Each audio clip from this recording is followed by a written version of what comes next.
That's a good color combo on you. The navy with the. Hey, I was trying to rep. Yeah, See? that's what I'm saying. That's a nice combo. Yeah. Just trying to rep. First time I think I've ever seen you wear decently nice clothes. Like you usually look kind of slobby. I'm just saying, like, pretty solid. They're jeans. I'm wearing jeans. I wore slacks yesterday. You're wearing like nice jeans. You're not. You don't look like sweatpants slob. There were slacks yesterday. No, I'm just saying. I'm just saying you're dressing nicer than I'm used to. I'm What's proud that? of you. I fit into my clothes now. That'll do it. Yeah. I have custom clothes made because I'm so fat. I don't have custom clothes money. No, it's really not expensive, right? Like, it's not that big of a deal to get custom clothes. Like, you can go to Indochino. Oh, no. Another Mountain Dew toss.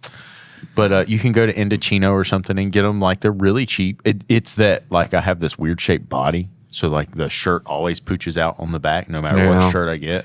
They say that if you want, no matter, like, what your body shape or size or whatever, if you want clothes that fit, you have to get them custom, like tailored to you. Yeah. Because the sleeves are going to be too long or too tight or too loose. And like, you want it to fit the way. I mean, like these shirts, I buy them and I just got a whole new order. Like I replace them every couple of years. Indochino's cheap, right? Like it's not like high quality or anything like that. And so they get worn out, right? Like I wear them a lot. And so the thing that I do is I will order Indochino. These were like $65 a piece. Right. And then I just rotate them out. Right. As they wear out, I just replace them. But I mean, I've had some of these shirts for like 6 years now and no issues with them. So that's good. How you doing? Good. I'm doing well. Thank you. You should introduce yourself. I think everybody knows you, but. Oh, wonderful. That's really good. Yeah. For sure. So my name's Nate Winston. Yeah. Coming down with a little, lost my voice over last week. I know, like a lot of people I've talked to are losing their voice. I don't know. Were you at the thing last night? I was. Yes. It was really loud in there. And so you had to scream. Yeah. By the end of the night, I was like, ugh. So yeah, that's playing a factor into it. So absolutely. Yeah. So it's been a good event so far. So I can't remember the episode number. David will drop it in here somewhere. It was here at Vision. It was one of the Vision events. But long story short, Nate was on the show, had a business partner, and that sucked. Very much so. Yes. Yeah. And so like that's all changed now. A lot. Yes. And so you're on your own, doing your own thing, and it looks like things are going really well. Yeah. Tell me about it. Yeah. No. Like you said, I had a business partner for 15, 16 years. Yeah. I decided to break that up, go on my own, build out my own business plan. I know that there was a lot of apprehension about like sharing with him that, hey, I'm going my own direction, and he was being a bit of a jerk. Yes. Yes. How did that go? Very bad. Oh, man. I told him multiple times over several months, when this happens, I want us to be friends, and I want to remain friends and go our separate ways peacefully. Yeah. Boy, did that go south real fast. Oh, man. Bank account drained out fast, transferred $9,000 to $10,000 into his own personal account, and confrontations happened. Holy crap. Get out of here, you're untrusted, this and that. And I parted ways and never looked back. And never looked back and went on my way. So there was a lawsuit? No, I hired my attorney and a lawyer to try to separate everything as best as possible. Okay. I cooperated. My partner didn't do anything at all. So I just dropped everything and stopped all communications and went on my way. You know, what happened to that shop? Is it still operating? Is it? It is still operating. 90% of the clients came and followed me over to my new shop. Okay. It was like a ghost town for the first 4 months. All right. And he's still operating from what I can see online. I don't pass by the shop. I moved about 2 miles down the road. Okay. In the same city. Yeah. And it's been absolutely wonderful. Okay. It's hard mentally, but it's been really good. Yeah. Well, it seems like the stress is way off, because for the longest time, every time I talked to you, I could feel the stress and I could feel the anxiety. And it just seemed like, man, you felt so beat down. Right? I was looking beat down in my face. Yeah, in for pictures. Sure. My wife would share pictures with me, and I just looked like a terrible person. Yeah. But now the weight has lifted, and the toxicity is gone. Right. You know what I mean? For sure. So it's been a lot happier. Now, he wasn't a tech, right? Like, was he? No. I mean, 50%. I mean, he would do the cars, 50% of it, and then he would ask me for help on every single one, and then I would finish the job for him as he would go on his own way to do whatever it is that he does. And so, like, he's still turning wrenches, or He's hired 2 other people to do the work for him to turn the wrenches. right? Right. Well, so it may be that this is what he needed to get his head out of his ass. It may be that his head's not out of his ass, and he's just. But Was his idea to be a silent partner and not operate the business and let you handle it, or did he want? His idea was for me to be his retirement ticket. He's always said that all the time from day one. Nate, you're my retirement ticket. So his idea was for me to do all the work, and he reaps what I sow. If that makes sense. yeah, He wants That would to, make sense if he brought all the money up front. The only money that he brought up front was maybe $4,000 or $5,000 out of his retirement account back in 2008, and we both put in the equal amount of time of working there and living there 100 hours a week. Yeah. yeah. The only thing I brought was my energy, knowledge, and time. That's it. No money up front. Do you think that money investment made him entitled? Yes, 100%. Him, But $4,000 or $5,000? yeah. But I mean, it doesn't. It's.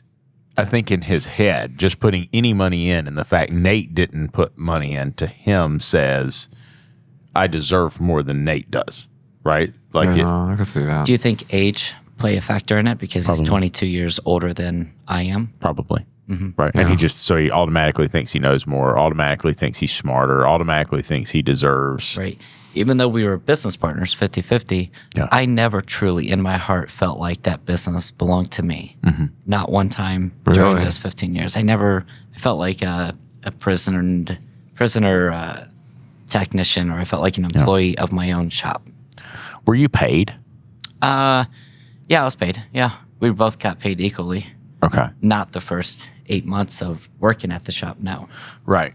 And so then after the fact, right? Like as the shop grew, you said he took a fairly large chunk of money out of the shop when he knew you were leaving. Yes, he just. And so that really should have been divided down the middle. That money we agreed on leaving in the business account, and that money was going to be spent on bills that are lingering, checks that we wrote, parts, outdated invoices, things like that. But he automatically did not agree with it and just took the money without even telling me. So did he have control of the purse? Oh, yeah. He had control of the business account, everything on his phone. I never looked at it. I trusted him to pay the bills and do all of that, so I never really looked at it. So he just... So that's all his problem now. Correct. Right. I think you got out. I mean, that $10,000 is a hell of a deal. Yeah. Here you go. Right. Bye. So that's fine. Yeah. I'm making a heck of a lot more money nowadays than I ever have there before. So for sure. And I'm in control over all the bank accounts and everything now. You definitely seem like you're in a lot better headspace. I am. Headspace is 100%. Yeah. Because workshop toxicity will drain you mentally and physically. What do you? It will. You're not 100%. Wrong about that. What do you think? Like, where did it go sideways? Because I've got my own concept or my own theory of when these things go south. I've got a pretty good idea of where they go south. Where do you think this relationship went sideways? When did it start going sideways? From day one. Yeah. Day one, back in 2008, when he told me, "Yeah, come on, let's do business partners. Let's work in the automotive industry. Let's fix cars because you like working on cars. You know, we'll only go 3 months in without getting paid. After 3 months, we're going to start taking some money home." Well, 8 months later, we're not getting paid. So there's lie number one. Yeah. You know, and we'd fight all the time. Every Tuesday, there's a battle. There's a fight all the time, every week. About pay? About pay, control, what should we do, savings, what upgrades should we do, what tools to buy, who's doing what kind of processes should we be doing, who's talking to customers, things like that. It's always a battle. Almost like just a fight to fight.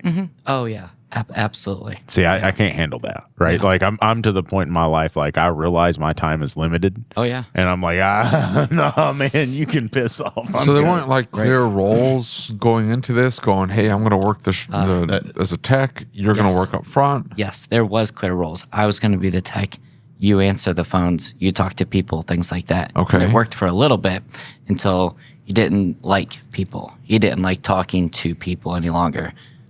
So then the roles changed. He would stay in the back office and write all my estimates, order up all my parts, get what I need them to get, and things like that. So who was answering the phones? Who was talking to the customers? I was. And you were working on the cars? Yes. Yep. Why would he think that's sustainable? Earmuffs, kids. What a dumbass. Right? What a dumbass to think. I can see why. Just saying, what a dumbass to treat Nate bad enough that Nate wants to leave, knowing that you're not the cash cow in the business. Right? Yeah, like but nobody at the same knows time, you. though, You're not the face of the business. Yeah, but he didn't. I don't think he realized that because like the online presence and everything is like Nate's ECP. Like everybody saw that, but I don't think he realized it. He did look like an older guy, like so. It's like he doesn't even know what's going on. But I can understand that he would want to shift, realizing that this is miserable. I hate being up front. I hate answering the phones. Yeah, I hate doing that. And so he would find some role that he was okay with, and then thinking that, well, what Nate's doing is replaceable. I can find a replacement for him. But I can. If the guy that you think is replaceable is your 50-50 business partner, that could probably be a problem. Right. Oh, yeah. Absolutely. So tell me if my theory's right. This went sideways in written documentation of who did what and who was responsible for what. Did we have all of this on paper and what to expect and when to expect it and how to expect it? I'm guessing that's where we went sideways. Am I right? Absolutely. Yeah. I would always write things up and put things on paper. This is what it should be. We need to get this in paper form. So I'd write it up. Yeah. He would agree to it, and it would go right out the window the very next day. Right. Or when we try to have our buy-sell agreements and it's time to get it signed, he would never sign anything. No life insurance policies, nothing was written up. I tried to write it up, but he would never want to take that next step and get it signed properly. So the ones that I see, right, they don't start with it. Before we go into this engagement, here is what you get. Here's what I get. Here's my role. Here's your role. Here's what we do if something goes south. Yep. Right? And like the entire agreement laid out on paper of what we're going to do. Yep. Right? And so clear set expectations from the word go. Yep. And so a lot of people, how many times a week do we see somebody talk about in one of the groups saying, I'm going to start with a partnership, and everybody piles on and says like, no, Yes. do not do that. Yes. Right? Yes. And like, I think as we mature as business owners, that becomes a different discussion. Once you have an operating business, you can bring something to the table. Yep. And if you want to work with another person who has something to bring to the table, and we're mature business owners and we can have a discussion about what to expect and how this is going to work, that's a very, very different conversation than it would have been if neither party had something to bring to the table and we're scruffing this from the go. Right? Right. But I don't think that partnerships work from the go if we don't have anything to bring to the table. Correct. And so then on top of that, not having the documentation that clearly outlines the rules of engagement is a whole different ballgame. Now, not that he would have followed those rules, but then when he took the $9,000 out of the bank account, we say, no, hold up. Now, in the same respect, though, think about this. Had you had that documentation signed, even though he would have been in breach, now you're partially liable and responsible for the bad debt or whatever he didn't pay. So there's a catch-22 to that, but we shouldn't really be in that spot. And if we got into that spot as a business, like I'm How is it bailing. that you look at a guy like Travis Troy, I'm 99% sure he's got a business partner. Yeah. I think he Where does. it's an older, like he's the money guy. Sure. Travis operates. Yeah. I mean, how did that not did the guy just not want to, hey, keep the paycheck, just get out of the business, and when we get underfunded, slide some more money in there, or when we get tight on cash flow, slide some money in there, but I'm going to operate the business. Right. Was that never considered? No. Because the bank account took a couple years ago, I think it was 2023, before I opened up my shop, we were in a lawsuit with our employee, and I gave him a 1.5 year notice because it took 1.5 years for our employee to win the lawsuit. And when we got the notice in the mail that about this lawsuit, I told him, I promise you, if we lose this lawsuit, I'm done. This is my final straw. I've told you many times over 15 years that I'm done. I'm walking out at some point, and this will be the final straw. So the lawsuit over what? We had a lawsuit over between my partner and I and an employee of ours, where the employee had health insurance, full ride benefits. Me and this employee got into a big fight about cleaning up his bay, and he didn't want to, and he walked out and quit. My partner had sent him a text message saying, hey, even though you quit, we're going to continue to pay your health insurance and all your benefits. What? For how long? For 30 days. Okay. He didn't tell me that. So a week later, I got on the phone with our health insurance provider and talked with him about my wife, because we had health issues going on. I said, oh, by the way, while I'm on the phone with you, our one employee quit last week. Can you cancel cancel it? And so you didn't know. I didn't know about the text messages. And so our employee's wife, who was covered, went to the hospital and they racked up a bill of around $14,000-$15,000. Oh, shit. Thinking they had health insurance, and they didn't. And so he took that handwritten text messages to his lawyer, and 1.5 years later, of all kinds of notices, he won. And so then when my partner was out on a business trip, loosely, I got the letter in the mail stating about this lawsuit, and I told him, if we lose, I'm done. And so long and behold, our employee received $15,000 out of our account. The courts went into our bank account, pulled $15,000 out. He got it. And one night, my partner's like, hey, where'd this $15,000 go? I said, I told you, when we lose, it's going to the employee. And so I'm done. I told you I'm done. Did you guys go to court? Did you hire an attorney? No. I told him, I gave him the information for our attorney. You need to contact her. Right. You're not going to put all this on me. Right. I'm not doing any of this legwork. I have cars that need to be fixed. We need to still generate income and pay. This is your crap. You need to call her. Here's her number. Here's her name. Do it. And he didn't. No. It sat on the desk. And I said, a couple months later, we'll go back. Where'd it go? I don't know where it's at. Where's the phone number? And I said, I don't know. Or he said, I don't know where the phone number's at or anything like that. He lost it. And I pulled up under his keyboard, and it's sitting right under his keyboard with all of his other papers that he just shoves under there. I said, well, there it is. Oh, okay. Oh. So it led to some serious hurt feelings. Oh, and yeah. It seems like a lot of, and like, I'm sure there's things on your side that probably, like, if you'd navigated a little bit better, and like, we all have those things, right? Like, we look back through life and we say, man, if I had not done this, or if I should have done this, right? Oh, like, hindsight's 20/20.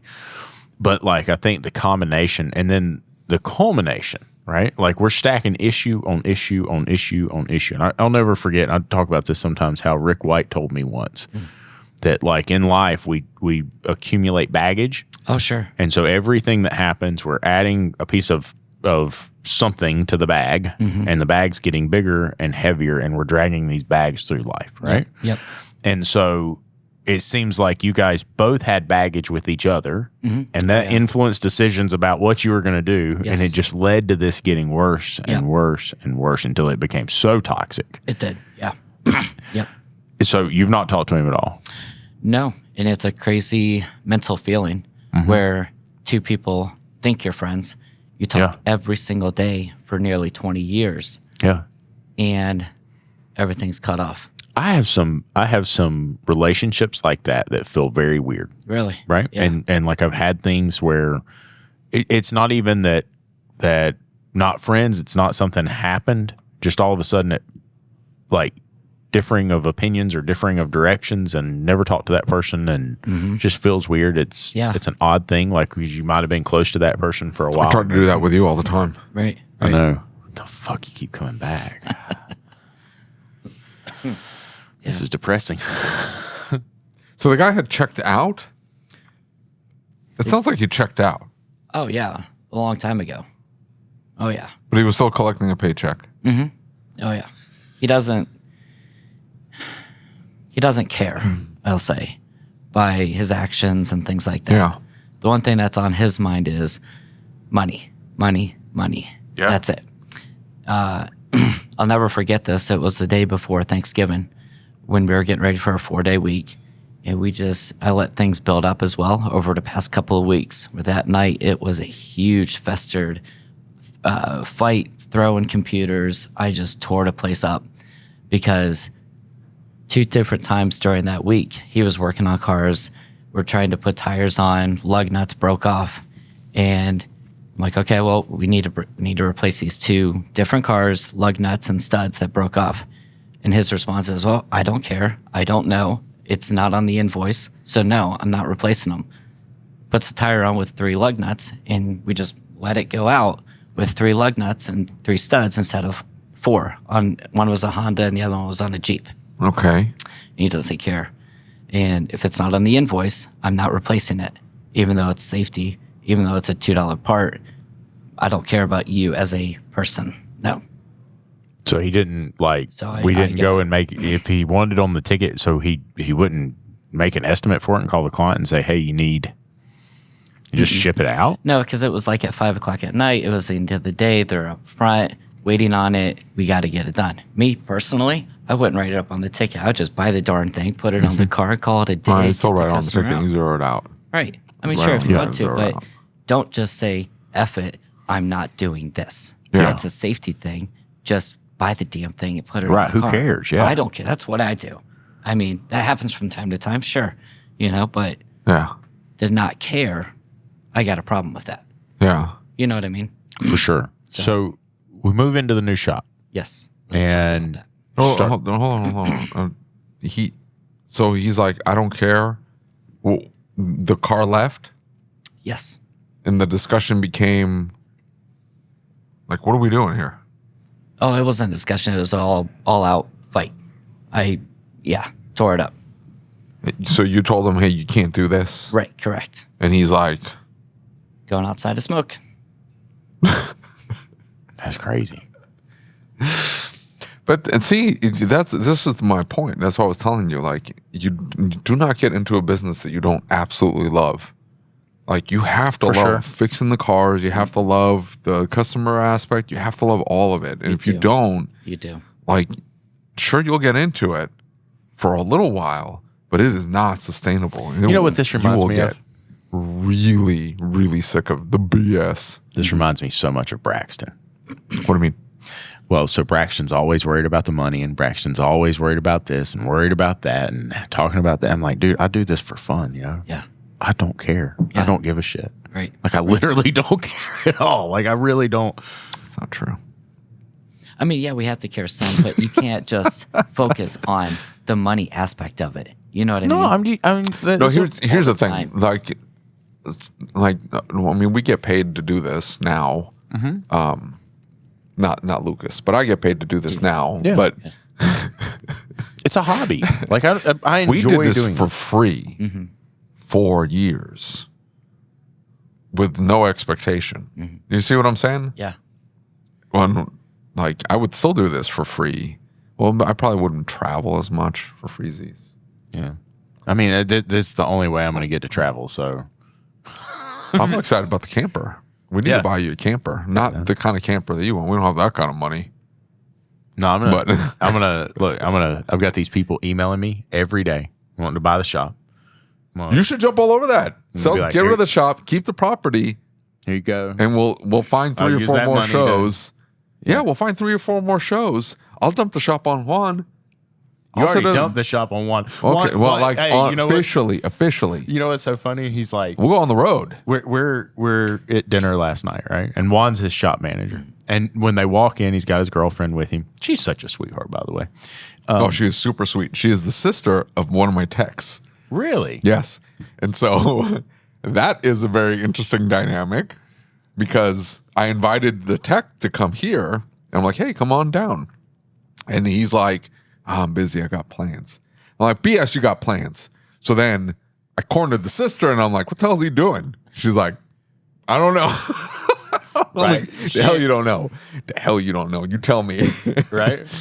Well, so here's what Juan says last night. I'm like, look, dude. She can't have kids, Jose. Make sure she ain't got no kids. Or That's all I'm Jose. saying. You just put him in a hell of a spot, you know? What's that? If she got kids, yeah. Like, hey, break it off. He does have a thing for that, huh? So The kids? No. It's not. No. I'm just saying, like, he's getting older. It's going to be hard to find a girl his age that ain't carrying 3 or 4 kids alongside. He doesn't need to be a stepdad. I'm just saying. So I go to Juan last night and I said, hey, It's a thing. what's the deal? Like when you gonna pony up the honey bun? Half of it. Don't even care if there's a few bites taken out of it. And he said, are you serious? And I said, what do you mean? He's like, you're serious right now. I'm like, yeah. He's like, I already run the fucking thing. He's like, I already do everything. He's like, what's the difference? He's like, why would I want, like, he's like, all David does is come in and make a mess of things. So, of course, he's like, it doesn't even matter, right? Like, I already do everything. He's like, I pretty much own it now. He doesn't own it because the stress isn't on his face. There might be other The things on there, paycheck but still shows up every week. You know what I'm saying? Like, the paycheck's still there. Like, that's the difference.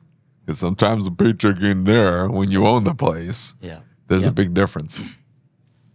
I'm just saying. You're saying nothing. Let's get the camper going. Let's go on the road. Bet. Let's do it. I'm all over about this. You tell them. Yeah. We need to figure out how much the camper's going to cost, what the payment's going to be like. $3.6 million. I'm kidding. Well, maybe we need to talk to Todd Hayes then. That's so funny. Todd Hayes. I quit. Todd Hayes. We are men of principle right up until I need a new camper. You hit that 3.6 mil part, and Lucas here can get the camper, and all of a sudden, we are shills. We are straight shills. Well, the first thing you need to do is open up 7 days a week. Yes. 7 days a week. Hey. Do that first, and then We are 18-hour days. 100% against it right up until we see that 3.6 mil check. And then all of a sudden, it's going to be the smartest thing in the whole wide world. And fuck them employees. And the customers need to enjoy the speed of service. Right. 15 employees on one inspection to do it in 3.2 minutes. I need that camper money. That's all I'm saying. So hurry up. Yeah, exactly. Let's Hurry go. up. Anyway, I completely sidetracked this. I'm sorry. That's all right. He was saying something interesting. No, that was And it. then Let's get it back on track. All right. Yeah, let's get back on point here, David. Jeez. You got to love what you're doing. That's my point. You got to love what That's you're doing. what we're talking about. Love And what that you guy, do. that guy did not. And that's the thing is you got to love what you do no matter what industry you're in.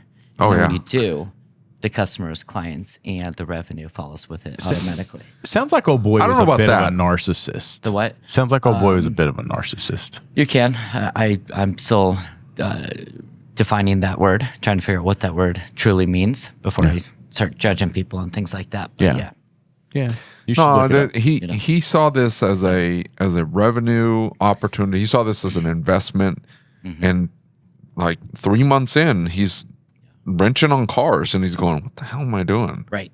Like, I am too old to be messing with this. This was supposed to be my retirement ticket. I can understand this situation. Yeah, of course. And he started to resent the business. Didn't realize that, hey, the business is still open. Like, we still need to generate revenue. We still have customers that need to be taken care of. But at that point, I don't know about narcissism. It's more ego. Like, you got to give it up. Yeah. You got to step away and go, hey, this isn't working for me anymore. Like, let's talk about an exit strategy for me. You Yeah, see what I'm saying? We talked a lot about exit strategies over the years, Yeah. but there would be no hard, concrete solutions for it. It's just a number. You know? Right. It's not a strategy. It's like, dude, like, what do you want out of this every month? Would you have been willing to do that if he came to you and said, "Hey, just take her to No. It's all, like this if he had Yes. said, "Yeah, Yes. see," I've told him many times, give me a number, I will figure out a way to buy you out. What will that number be? Even Right. though the business evaluation that we had already done was only worth $24,000, and I will go get a loan for $250,000 and give it to you. Now- tilt this just slightly over towards you, just towards you. I will But if you had told him like, "Hey, you don't need to come in anymore. right, You didn't need to make any more decisions. Paperwork won't pile up on your desk anymore. You're just going to keep getting your paycheck." How much longer do you need to keep getting your paycheck before you're comfortable stepping away from this? right. I did that. I offered that to him multiple times, and he would always reject it. He would always See, that's say an no. ego thing. Yeah. It would I want always to be own no. this. I want Right. to be the owner. Right. That doesn't make Multiple any times. sense. I don't know. I mean, I think based on what he said, every time we've talked to him about this and everything else, I think if you, that's like classic narcissism, control, right? And every time he says something, he gaslights him and makes it his fault, right? It's always Nate. It's never him. It's always the client. It's never him. It's always everybody else. Projecting a little Yeah. bit. Yeah. Not you, but about other situations. Yeah, I mean, true. Nobody's true. right. You're right, 100%. Because there's nobody that knows him better than I do. Yeah, Because I'm with him 60, 80 hours a week. yeah. You know? Go seriously. Go look it up. Go watch a video on what narcissism is. I will. I was a couple years ago trying to figure it out. Yeah. Yeah, I mean, Absolutely. it sounds so familiar, Yes. I mean, narcissism gets thrown out so quickly. I think it is like 60 to 70% of people that are going to look out for themselves first before anything else. Yeah. Okay. But more than like that's just the way human nature is.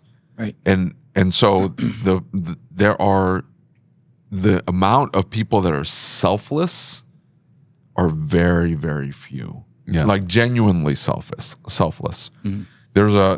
you'll have 60, 70%. There'll be like 5% that's genuinely selfless. And then you'll have everybody like trying to get to the state of selflessness. So everybody's somewhere in between, some area of gray. But it's 60, 70% that see absolutely go look out for number one. The minute you hear that out of somebody, it's like, okay, I get that you need to look out for number one. But do you really need to look out for number one? Like, what's it going to get you? And so I don't think you can just slap and think, well, that guy's just a narcissist. No, I agree. And like narcissism is a mental illness, right? Like they know what causes it. They know how it works, right? Like it's a thing. So maybe that's not fair to say the man's a narcissist. I don't know. I'm just saying narcissistic tendencies, right? Maybe, yeah. And you're right because like, for instance, there was a discussion last night about a particular content creator. And the discussion is like this person is clearly saying and doing things that aren't true, and they're like doing it to build this social media brand and to get attention and like the rage content, right? Just to cause a problem. All right. And so somebody was saying like, hey, I talked to this person and said, hey, dude, like that's not true. And like everybody knows it's not true, but you're spinning it in this way to make this whole big deal about it. He's like, yeah, I don't care. He's like, it's about making content that pays me. Like, I don't care if it's not true. Like, it doesn't matter. He's like, yeah, but you're impacting this. And he's like, so? I don't really care. Yeah, got to look out for number one. Right. And he's like, so he asked him again. He's like, yeah, but you're talking about a particular person and you're doing this and you're going to go get this lawsuit and you're going to do all these things. He's like beyond a shadow of a doubt, what you're saying is not true. Like it's proven that it's not true. He's like, right. But he's like, if I can get enough people to believe it and get all these people on my side, I'll force them to have to like settle and they'll have no choice because it'll make so much noise. He's like, so I need to get paid, man. Right. And it's like, what the fuck? Yeah. Like That's not good. Yeah, like the definition of a litigious lawsuit, right? Right. That is a large portion of the population. And so I think this guy he saw this as a meal ticket. Then it was more work than he wanted. And then he became resentful towards it, but he didn't want to give it up. How many partnerships end like that? I don't know. I don't know that a lot of them do. I think it's just the way you go into it. Because you meet a lot of people that are like, yeah, my partner, no. Mm-hmm. And they talk about how we meet like we meet once a week and we go over the numbers and they see the financials and we have a discussion and then that's it. But one person runs the business, the other person it just puts money into it. That's it. You know, my dad, and I see this from a very different perspective, and I think it shapes it in a lot of ways. It shaped who I am as a human being and the way I look at other human beings. But my dad got into a number of partnerships. Now, it's so weird because when my mom died, somehow it got out that my mom's life insurance was fairly sizable, and these like 2 or 3 of these people came back into my dad's life after being gone for years. Right now, they took advantage of him the first time, and my dad like made it back, figured it out, made money off what they did, and believe it or not, in one case where they really hardcore took advantage of my dad, and it was a bunch of money, like a very substantial sum of money. My dad turned around and took this complete shit situation and made money with it. And then they come back and they're like, whoa, whoa, whoa, you weren't supposed to make money. It's only fair that I get part of that, right? Even though they dumped it all on him, they wanted him to take the risk, but they wanted the reward, right? Okay, yeah. And so then some of these people come back after my mom passed away. And they're like trying to butter me up, like, hey, I'll have you work on my car. I'll pay you really good. They're trying to talk to my dad, and they're like, hey, I got this great investment. I've got this great opportunity. There are sharks out there that will come up to you just to do that, right? And I've seen my dad go through that a couple times, right? The more money you have, the more sharks that come your way. And so, like, you know, then you look at a situation like this where nobody really had anything going into it. It seems like it would have worked better than if you had. If the guy had stepped out of the business, it would have probably been fine. Right. If the guy had just walked away. Yeah. Oh, absolutely. Yeah. Oh, absolutely. 100%. So you took 90% of the business. Oh, yeah. Right. Yeah. So that's why I wasn't worried about the $9,000 that he stole. No. 90% of the customers followed me. Great. Let's roll. Yeah. Let's do something. Right. And so tell me about like what changed, because you saw all these things that you'd wanted to change for, I don't know, at least 5 years. We've been talking about these things. Easy. Yep. And so these things you wanted to change when you started your new shop, what were the big things that you implemented right away that you're like, hey, this is a serious thing for me. This is a die on this hill. I want it done like this. What things did you put in place that were different? Put in place as far as implementing just the inspections. Yeah. Actually being able to test drive the cars properly like they should be before inspecting them. Customer service has always got to be number one. Answering the phone's a certain aspect in a certain way. Yeah. Being able to do online appointments, I implemented that right away. Yeah. Having proper insurance, health insurance, shop insurance, everything. I implemented right away from day one. Right. It's been a very huge success. I would be so excited to hear the difference in the customer perspective now that this has changed. What have the customers said? One, they love the shop. They love, it's a wow factor. So they come in, they love the cleanliness of the lobby, the shop. I give everybody a tour practically. Yeah. And everybody that comes in the shop, they're blown away by the size, the cleanliness, the brightness, and everything. Yeah. You know, so that's one aspect of the customers. And two, they tell me how much happier I look and how much more calmer I am. Yeah. They could tell over at the other shop of how jittery I was at the front desk. Dude, I can tell a huge difference. I was shaken because I'm trying to figure out the pricing on things when my partner's like jacking up the prices on everything that I don't agree with. Yeah. You know, we're selling things that we just did 6 months ago. You know what I mean? And wants me to resell the job that we had already done. You know what I mean? So things that the customers truly notice a lot. Right. That's in a really very cool. good way. Well, I mean, that was the thing is like based on my experience of what you were saying previously and how the clients had been treated, it seems like a no-brainer for them to switch to you and just roll with it. Yep. Seems like they're probably getting a substantially better experience. They are. With the new shop. They are 100%. Yes. Even now, customers don't even realize that I had left. And so they'll continue to go over there one time and thinking that I'm there, but my partner won't tell them that I'm not there. And then they Google me and find me on Facebook and they realize the bad experience that they're getting at the current shop. And then they'll just come over to find me. Wow. Over at my new facility. What about revenue? Where are we revenue wise? And did you know the revenue before? Were you watching the numbers with him? I was not with him, but I was through our shop management software. Okay. But not through the bank accounts or anything like that. No. Okay. The revenue that I'm doing at the new shop is about three or 4,000 a week higher than what me and him were doing together at the old facility. Right. Car count is about the same, maybe a little more. And my turnable tech wrenching hours are twice as much now than what they were. That I was really keeping an eye on. If I was only turning about 25 hours, I'm getting scared. Well, if I'm doing 25 hours over here at the shop that we were at together, how am I going to turn more hours at the new shop? Because I need to. And now I'm turning about 40 to 45 hours average a week. Holy cow.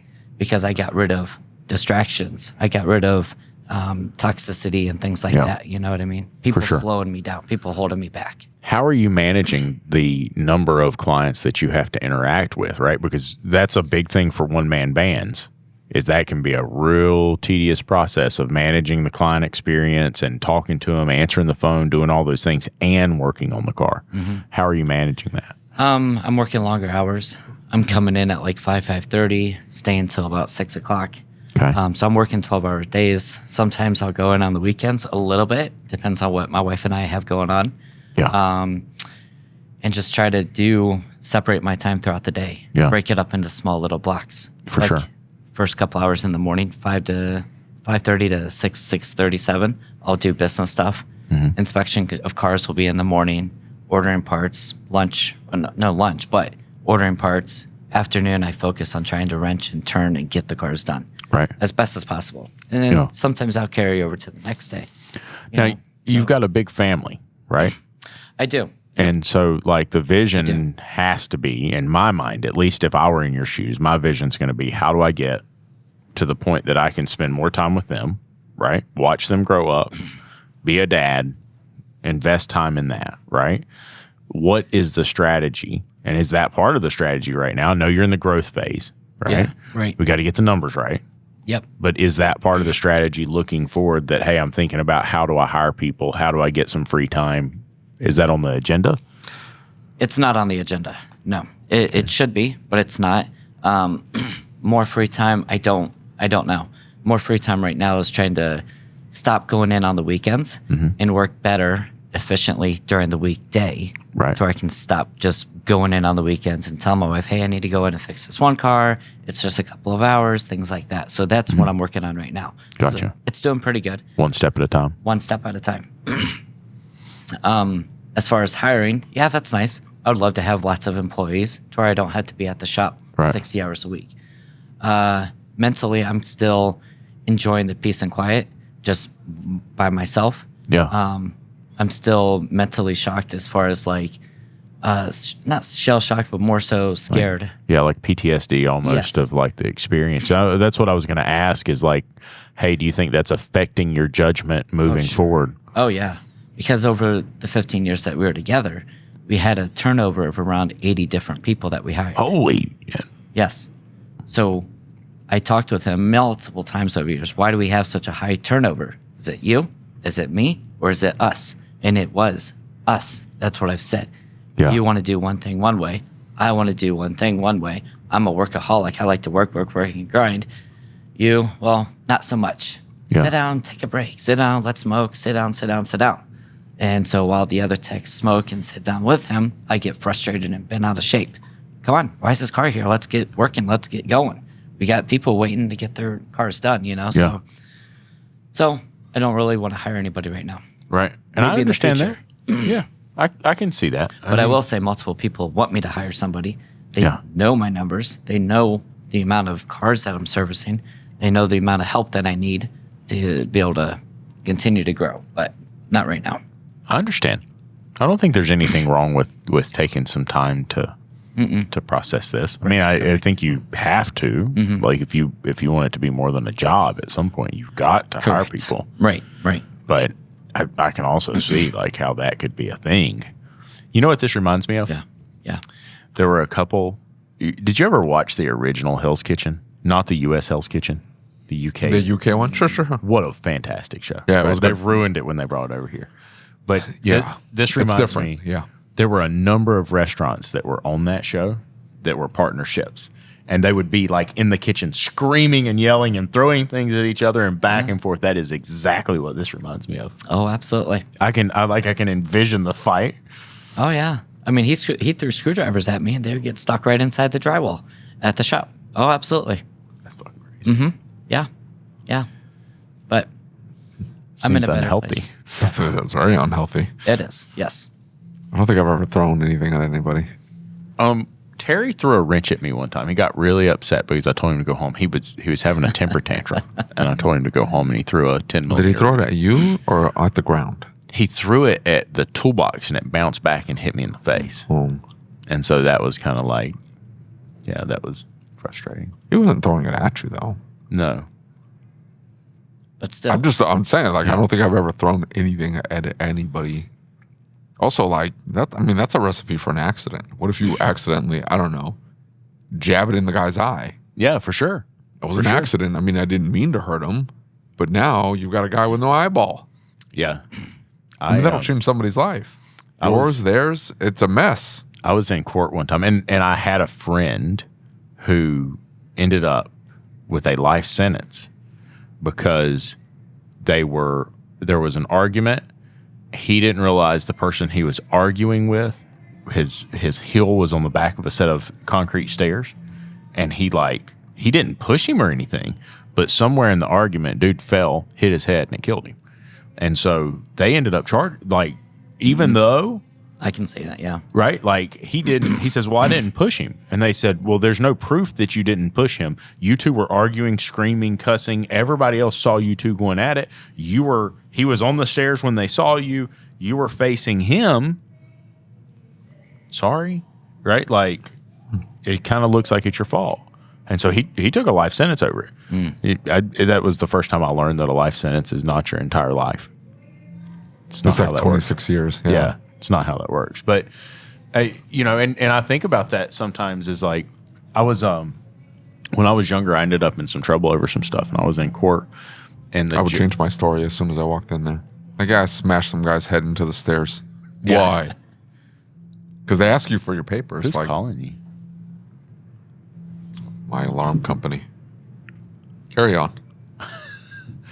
Carry on. Yeah. What do you want me to say? What do you? We need to hear what your alarm company says. Yellow. Hello, this is Claire calling from Security Equipment. Hi there. I'm calling on the burglar alarm signal for Zone 5 South Shop door. Yes, my technician is just texted me. I will turn off the alarm. You can disregard. Okay, what is your passcode? 61938. Bad. We know how to take care of this now. Oh, okay. Thank you. You have a good day. Thanks. Bye-bye. But so I ended up in court at one point, right? Mm-hmm. Because I was a bad kid. And I'm in court, and the judge is a family friend, and he's talking to somebody else in the courtroom. And I will never forget what he said. He said, "Sir, ignorance is no excuse, and it is not a defense in the eye of the court." He said, because you didn't know it was a law, There we go. and because you didn't know that you shouldn't have done that, doesn't mean it's not a law and that you shouldn't have done that. So you can say you didn't know, but it doesn't matter that you didn't know. The fact is you did this. Right. Right? Right. And I was like, this is so stupid, simple, but damn, that makes a lot of sense, Yeah, right? It does. Like, I think we fall back on ignorance a lot. Oh, sure. And we all try do. and say that because we didn't know, it doesn't matter. Right. Right. Right. Dutch always talks about it, and it's hilarious to watch because he's always telling people, like, you have the right to free speech. There is no doubt about that. But you do not have the right to no consequence of free speech. Like, you still own that bad boy. Sorry. Yeah, Right. right. You know? Absolutely. I don't know. I think you're going to have to figure out how do you get over the hiring somebody. I don't disagree with you. I think right now, nail down processes, policies, Yes. and procedures. Yes. Yes. Get this stuff on paper. Yes. Get it figured out. Yes. then build a system around how you're going to hire somebody. And that's why I took Laura Lee's class yesterday morning, so I can learn about processes. And I how don't to know, put man. them. Have you seen their shop? It's a joke. I Just have. kidding. No, Just I've been kidding. there. Yeah, it's really good. It is. It Yeah. is. So I'm learning how to do What that are you right now doing? as well. Don't say that. I'm just kidding. I just know she's going to listen to this and kick my ass. Just because we know them and go, what the hell are you doing? Poor Laura. No, fantastic. They're sweet. But, They're very sweet people. Fantastic. I'm just trying to people. get things lined up as best as I can first Yeah. before I bring somebody else into the shop. I don't want to bring them in and have no onboarding processes. Yeah. Yeah, I'm with you. But don't let that delay out to the point that it becomes unhealthy, right? Because you just went through this whole unhealthy thing. Yes, correct. And you can build your mind has pathways in it, electronic pathways, right? And if you tell yourself something and you do something over and over again, it's a routine, right? And human beings perform very, very well in routines, but routines aren't always healthy. Right. And so you get to work and you're like, okay, I'm going to go to work at 5 a.m. I'm going to get off at 6 p.m. And also I have to work on this weekend and I have to do this. That becomes the routine, becomes what you do. And over time, it has consequences, right? You're extracting something from your personal mental bank account, right? And so you do that over and over and over again. And each time you do that, you make this little rut in your mind. And so now this is what we do. And so we can't see either side of that. We can't say, oh, no, we shouldn't be doing this. We should be doing that. So I would encourage you, based on your experiences and the things I've been through and whatnot, I would have a time frame that says, hey, I'm going to have processes, policies, and procedures implemented in 1 year, 2 years, 5 years, 10 years, 12 years, right? Doesn't matter what the number is. And then on this day, I'm going to begin the process of hiring someone. I'm going to begin the process of this. It doesn't have to be exactly on that timeline. That's not the point. It's that, hey, I'm setting some structure for myself that's the framework that says, hey, I'm not taking this over the top. I'm going to do this by this time. Right? Because I've seen a lot of business owners, dude, that they will bury themselves. We just had somebody on 7 years without a vacation, and the vacation that he took was a heart attack. Yeah. Oh, that's not good. No, and absolutely. So he's got, you talk to him, he's got a bunch of money. There's no doubt he's got money. But it is the money worth what you've traded to get it? No, probably not. No, right. Right? And so one of the things that I thought about the last time we talked with you is it seemed like you were so caught up in the things that happened with the shop that was all you could focus on. Oh, yeah. 100%. Yep. And so if you make the new shop that, you're going to end up right back where you started. Yes and no. Yeah. Before I would talk and complain about how the shop is going with my partner every day. And now all I talk about is how great things are. For sure. How great life is, right? For sure. But if you, in the same respect, though, if you build yourself out to the point that this is all you do and you keep pushing and you never, ever expand and you say, look, I'm not ready to hire somebody yet. I'm not ready to hire somebody yet. I'm not ready to hire somebody yet. And it never changes. And you keep working the hours that you're working right now, that quickly becomes unsustainable. Right. And you will wear yourself down. Right now, you're not burnt out. Right. You will eventually get to the point you burn yourself out. And then you're miserable and you hate it and this sucks and I don't want it to be this. If you don't start thinking about the trajectory for how do I get through this now. Yeah, pathway. Right? Or otherwise, you'll look up one day and you'll be like, holy shit, this is miserable. 10 years and later. It sucks Yeah. and I hate this. Right. 10 years later, you haven't done jack. Yeah. And I don't want to get to that point either. Yeah. You So know? put it on paper now. Right. Right? Yeah. Like create a pathway for how do I get there?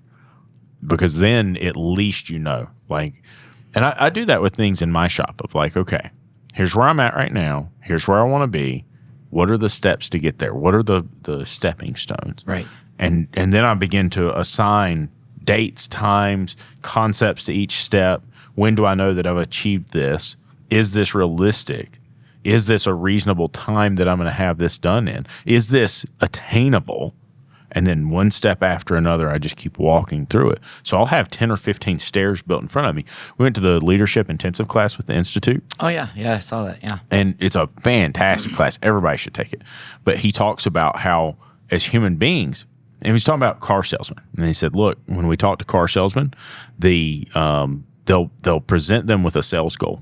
And then they'll get close to the sales goal. And the dealership will come in and say, no, need more. Hey, I see you're close to hitting this goal. What are we going to do? Let's add more to it. Can we do this instead? Let's add some more. Let's add some more. And he said what that is he said people get really, really frustrated by it, but it's extremely effective because he said if you accomplish your goals, then everybody, it's a mental reaction, they lay off of it. Yep. And then they fall, and then they never can get the momentum back up. They never can get the motivation back. So good people that know how to manage people are always saying, good leaders that know how to manage people are always saying, hey, let's keep moving. Let's keep moving. So they always teach, hey, build a stair step, right? And then when you get halfway up that set of stairs, say there's 10 steps in your stairs, now you're saying, okay, I'm at step 5. Now I have to build another 5 at the end of the 10th stair so I don't run out. Right. Everything is about just getting to the next step. Yep. Right? And that's how you maintain the motivation. Yep. When are you going to that class? I don't care about shops and auto repair. I'm sorry. No, I mean, that class has nothing to do with shops and auto repair. I know, it doesn't I know. talk anything about shops and auto repair. But I'm familiar with the concept. That's that's very Psychology 101. I wouldn't call it 101, but it is fundamental to like goal setting, management, leadership. Like that's fundamental. I do envy your excitement towards the work that you do. Mm-hmm. Yeah. I'm jealous of that. In fact, I try not to look at some of the stuff that you post because it's depressing me. Yeah. I'm offended. I'm sorry. It's that's pure envy. It's pure envy. It is. It's not even. I'm envious of it and I admire it. That's awesome. I don't understand it, but it's awesome that you have it. Right. It's. How do you have many notifications you put on one screen? Holy crap! It's like 800 notifications. You know you can turn those off. It's not as bad as Jordan's tabs. I don't know what that means. Jordan that works for us. For you? Oh, Jordan. He's got every bit of 500 tabs open. No, that at any just blows given up your time. computer, right? I will see if I can find a picture of it. It is the most disturbing thing. And Linus Tech Tips did a video on how many tabs they could open with a certain amount of memory. So like 16 gigs, how many tabs can I open? 32, how many tabs can I open? Dude, 128 gigs, how many? this cat, I know for a fact, he almost cried. I clicked and closed one tab, and he's like, "Look, Show him how to bookmark. Show him history. How am I going to be able to find you that? can track every website you've been to by just you close it, and then when you need to go look it back up, just type it in there, and it'll find when you went to it. You got to keep the cookies in the Cookies? in the cache. Yeah. Cookies. Yeah. Cool. I prefer chocolate chip. I was gonna say, yeah. Yeah. Are you a sugar cookie guy? Oh no, that is. Ugh. I hate sugar cookies. That was the worst thing in the whole wide world. I don't understand it. Doesn't make any sense to me. You got to put frosting on it to make your cookie good. That's too much work. Hey, sugar cookie frosting. My wife does all that. We're in Key West. Have you had crumble cookies yet? I have, yes, actually. Those Crumble are good. cookie. My first day when I opened up, February 5th of last year, day one, opening day, I get a delivery from Crumble Cookie. Miss Kim Walker Oh, she's sent so that to me as a gift. Oh, She sent me. Walker. She sent me. I will always remember cake. Oh my God! Yeah. A what? A king cake. How did you get a king cake? I didn't get a king cake. just- Kim Walker, I didn't get a king. I didn't get a king cake. I'm just telling you. How those does he things get a are king cake? Also, addictive, I need man. more shirts. Yeah. The shirt that I had is a little worn out. The logo's all faded and stuff. I need You've more lost shirts. a lot of weight. The 4X doesn't fit anymore. That's good. You know what's insulting? But They never sent me 4Xs. They would send me larges. I was not a large. I'm a large now. Right. 90 pounds ago, I wasn't a large. Yeah. And so I couldn't fit in a large. I had to give them to my wife. So my wife has all my shirts. The only one that I kept was the Shop Marketing Pros shirt because they sent it to me just around. I'm like, I can kind of fit in this. Right. I did. It's a little loose now, but That's I need good. more shirts. Kim, Kim Walker. Send him more I need shirts. king cake. I just want to try one, like a legit king Have you cake. ever had one? Oh No. my god, it's so They good. sell She them at sent the me grocery Bavarian store cream. here, and they're like, "Hey, try this king cake," but it's No. not legit. That's what I'm No. saying. It's not legit. It's not a Right. real king cake. No, that is some real stuff. That is. I don't know how that is Lucas next. gets all the good stuff. I don't know. He So- got a love note from Josh Parnell. I You didn't get did a love too? note. Did I get a love note? Yes. Oh, I didn't get a love note. I'm telling you, I'm going to look in there. No love note. He wrote you the extra special love note. I Yeah. was going to say something inappropriate, but we don't know each other like that. Not you and me. Him and I. Him and I do. Don't know each other like that. Anyway. So, but yeah, So there's where we're at. there's where we're at.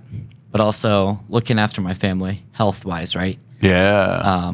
We got to stay healthy so I can live longer, right? Yeah, for sure. So at the previous shop, I was always getting sick all the time, Yeah. heart issues.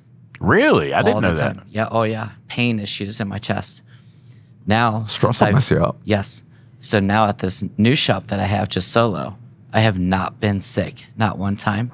I That's have awesome, never dude. had one heart issue, flutter, no chest pains at all at my new shop. I was going to die over at the other shop Oh, yeah. with the partnership. Yeah. And then where does that leave my wife and kids, Yeah. right? Yeah. Without a dad, without a husband. So, For sure. You got a big old chunk of life insurance, though, right? oh yeah, we do now. After my mother died Yeah. a year ago, Yeah. we readjusted our life insurance Yeah. and made it 3 times as much as what it was. Because you don't, man, until it happens, you don't Yeah, realize. you have no idea. You have no it's idea like, because my mom and dad were on vacation. This is about a year and a half ago. I 6 did months. not know this. Yeah, no, yeah. I put it on Facebook, but not the story. But they were on vacation to Colorado. Mm-hmm. They were having a good time, getting ready to go out, do some hikes and stuff. And she woke up and went to the bathroom in the middle of the night, came back out, go to bed, and she dropped over dead because of a I'm heart so attack. Sorry. Because of 2 blood clots. Holy crap, dude. blood clots. I'm so sorry, man. That's rough. How old was she? 70. No, yeah, she was 73. And it's like you don't know Yeah. when you're gonna die. Yeah. You don't. You absolutely do So not. money in this world is not everything No. Yeah. because you cannot take it with you. Yeah. So having billions of dollars and having 30 shops and all this other stuff, it's all very temporary. Yeah. It So is. Your health you're has got exactly to be right. number one. And you know, when we lost my mom, we had a runway leading up to it. We knew this was going to happen, and like I can imagine what you went through because like for me it was I'd feel good for a while and the emotion like it would come. These are and two it would go. completely separate situations. Which one's worse? Really? Mine, because I talked to her the night before. It was just sudden like Just that? talked to Yeah. her about the kids, how vacation's going, this and that. Would you have and, preferred it that way? and the next No, morning, no, I and wouldn't then, have. yeah. Then the next day, my dad calls me when I'm with my kids. Hey, this happened. You need to come to Colorado now to see her. She's not going to live. We can, what the hell? Yeah. What are Well, you talking about? And you have a chance, right? Like you have a chance when it's a slow run up to it, Agreed. Right. to say the things you need to say, Right. get the things you need to say out, and I think that understand your that. situation would lead to regrets because like you don't like it. Your mind Man, begins to don't lay into that. Like, no. don't bring Hold, that up. hold up. Hear me out, because your mind begins to tell you things that you think you should have, could have, would have said, right? And those things become irrelevant, right? Like with my mom, I got a chance to say a lot of the things I need to say, Right. right? Right. But looking back, like she knew I loved her, right? And she knew that like I'd made mistakes, and she knew it. Especially some of the things at the end when she wasn't in there anymore that I said, right? I think that we put a lot of weight on that, right? Oh, yeah. And yeah. we think a lot about it. But I think that there's peace in knowing that they loved us and they cared about us. Right. And they knew we did the best we could. Yep. That's all there is. Right. And I think now after, almost a year of her being gone, right? Yeah. And on the other side of it, and after working through the emotion and it coming and going, and it still happens, or I'll be sitting in a hotel room and it just hits me. And I told Kim the other day, I said, you know, She just lost her mom Yeah, too. she you know? did. Yeah. I said, there's a lot of things that I depend on her for the mom perspective now. Mm-hmm. And she's kind of mom to all of us in this industry. Oh, yeah. Right? Kim? Oh, absolutely. And there's a lot of people I depend on in that way, but she's very much somebody that, like, if I'm feeling a certain kind of way, I'll go to Kim and be like, yo, hey, what do you think about this? Yeah. She was literally like the first person I had messaged shortly after she passed away. Yeah. You know, her and Brian were out to dinner, and I just told her everything, you know? So, Yeah. Because we look up to her and we love her very much, you know? Yeah, of course. So Of course. it's hard because this was my second mother, you know? So it's like, how does somebody deal with emotions going through life, dealing with two moms passing away, you know? And it's a lot. It is. Yeah. You know, because my first mother, she died when I was 8, and she was only 43 or 44 years old. Oh, you know? wow. So it's a lot to take in. So your second mom raised you from. Oh, yeah. She raised me from 10 to for a good 27 years, you know? She's a mom that I truly raised You remember, me. yeah. Correct. 100%. Yeah. Yeah. First mom, cancer, hospital visits all the time. I don't remember too much. A little bit, but not too much at a young age, you know? Yeah. Man. What's your dad doing? He's doing okay. He's surviving, doing well, staying busy. His business is doing good. He's a financial advisor. Yeah. But it comes and goes with him as well, as it should be. You know, but we all live in the same city area. So Be there to support him and be there for him. absolutely. Oh, Yeah. absolutely. He comes over to our house with the kids and all that jazz. Very active, very involved with our family. That's awesome, man. yeah. Because, I mean, that was one of the big things for my dad is that, you know, this is somebody who's been with 57 years, Mm-hmm. Yeah. right? Every day. And Wow. That's a I long think, time. Yeah, it's nuts, isn't it? Yeah, that's great That's though. nuts. Yeah. I think for him, the hardest part was that he had cared for her for 4 years after she got sick. Mm-hmm. And so when she passed, there's this void, this open space, right? What do I do with myself now? Right. And then to come back and have to figure that out. And I'll be honest with you. I think that fate happens in this weird way. I think everything that happened in our family after mom passed, I think it happened to give him something to work with, right? Something to work towards, right? Because if he had not had something, if he had not had a challenge in front of him, I think that probably would have changed the outcome of his life. Yeah, I Right? could say that.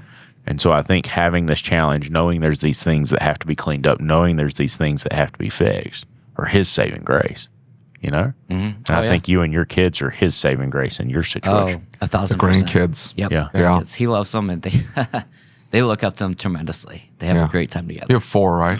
I do. I have 4. Yeah. Yeah. Yeah. It's the thing to do, dude. You want to give parents a gift, pop up them grandkids. Yeah. 100%. They like to play with them and give them right back to mom and dad. I don't it. have the best relationship with my mom, but the tiniest bit of joy that I get out of my mom is watching her run around with my grandkids That's or good. with my kids, her Take grandkids. pictures, take videos when you can, Yeah, for sure. Being, if that's your thing, you know? well, I mean, like, it's funny you say that because we realized mom didn't like having pictures of her or anything like that. So we went and we got a bunch of, like, I've had dad and interviewed him for things and got videos of him and stuff like that and tried to be more intentional about that. But, you know, one of the things that I'm curious about is, like, I don't want to call your relationship with your mom estranged, right? And you handle emotion very different than most people. Sorry. Right? Like, you just don't care. It's not estranged. It's just she, you know, like we didn't have the best relationship. It's like Well, I know, it's still my duty to do right by her. Of Like I course. still have to take care of her. I'm not saying that. I'm just saying, like, and I remember when Christy's dad passed away. Yeah. It was harder on you trying to figure out how to be compassionate than it was Yeah. that he had passed, right? Yeah. Trying to navigate that. I'm curious what happens if how do you feel that interaction? Because, like, the sad reality of it is we're all going to meet that end at some point. Yeah. Like, how do you think you'll... I will feel bad for my kids because they will miss her more than me. I don't know. Like, And they will. Yeah. My kids talk about her all the time. yeah. For sure. Absolutely. where I'm like, it won't. It'll just be. I mean, it'll be sad, but she's old. Like, You're a heartless human being. I'm sorry, I don't know what to tell you. Thank you for being here. It is sadder to me to see like a young kid, like struggle and then die young. Yeah, dude. There's people who post stuff like that on Facebook, And that I can't to see a child like I can't watch a child die or get hurt or something like that. That will mess me up so dude, much more. I can't do it. That's one of my life's greatest fears. Is dude. Something to happen to your kid. I tell my wife all the time, if something happens to our kids, one of them dies or whatever, car accident, I'm done. I'm out. I'm out. I'm gone. We be seeing you. We know a lot of friends in our church that, not a lot, but there's a few family friends in our church that have lost a 2-year-old for whatever reason. I can't see. I can't even think about that. They've had 5 kids and now they only have 4. It's heartbreaking what they're going through. I had an employee. He had twins. He had twins with his wife, and one of the 2 died of SIDS. Like he woke up and one was crying, the other one wasn't, and he was purple, and he was just trying to get him woken up. And he looks at me and he's like, every day I look at my child and I see the one that passed. It's a reminder every single, because they're twins. So you see, wouldn't that mess you up? Like, it messed him up. He's an alcoholic, struggled, ended up getting divorced from his wife, started living out of his car. Like, he's had it. Smartest, sweetest guy in the whole wide world. Smartest, sweetest guy. And he has been an absolute wreck from that one thing. It's amazing what kids will do for you or do to you. Yeah. You know? It's nuts. And Michael Berg. Like, what happened with him? His daughter wasn't she murdered? Like, no, that's not Michael Berg. Oh, I'm not Michael Berg. But that's the what's his nuts? But what's his name? If you had not said that, owns the shop in Asheville. Oh, no. Oldest shop owner now. Mike Byer. Byer. That's it. Yeah. He lost a child. There's a book about it. There's a lot of books about what happened. It was a kidnapping and really vile, really terrible. Can you imagine? And he'll tell you, he'll say, you don't know how tough you are until you have no choice, right? Until you face something that you just don't know that you're capable of going through, right? But now did it affect him? Yeah, it affected him. I'm sure it will. I don't know how I can't. And that's probably why I'm so protective of my kids for phones and online things and trying to make sure that they're not bullies and things like that. Yeah, for sure. So I'm very protective of It is really difficult. So we have, last night, my son was in a basketball team. I was the assistant coach. They decided, hey, we're going to throw like a little celebration thing. But we don't do like sleepovers. That's not a thing, right? No. So then it became, hey, we're going to just do a late night thing where it'll be like 6 to 11 p.m. Just pick them up late. Sure. I just dropped him off and let him go. Right. Like, I trust my son. He's 10 years old. He's old enough. He's like, you know what to do and what not to do. You know, if there's a problem or whatever, you can say, hey, I want to go home right now. But I show up there and there's some of the parents there as well. And I'm like, oh, maybe they're there to pick up. Right. But my son tells me, it's like, no, they were here all night. They were? Like, damn. Like, at some point. He is heartless. He should have stayed. Like, no. I'm thinking, like, you got to give, like, I'm very protective of my kids. But at the same time, like, they need to also learn the world. And we got to be able to make smart decisions and trust yourself and trust your instincts. And if there's something going on, tell us. And you've got to give them a little leeway, but to sit there in a helicopter, kids all night. Right. Yeah. Thank you for being here. Absolutely. It's my pleasure. Thank you for having me. Of course. Once again. We'll have you back on soon, talk about it more. Yes.